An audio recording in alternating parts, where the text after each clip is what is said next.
Hi, I'm Craig with ApplianceVideo.com.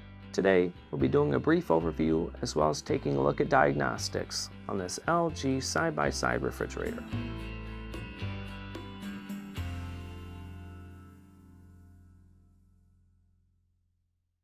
This LG refrigerator is equipped with a very large 27 cubic foot capacity.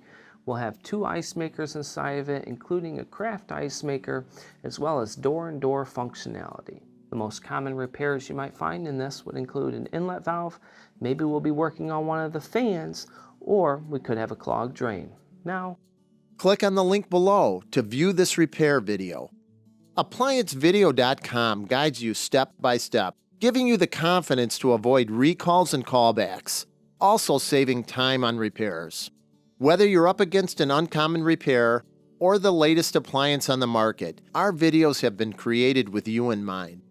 Our growing library of videos have been produced using our factory-certified technicians who have extensive infield experience over the past 30 years.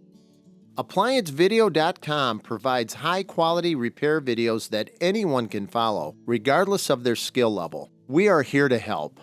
Click on the link below to view this repair video and let us help you do it right the first time.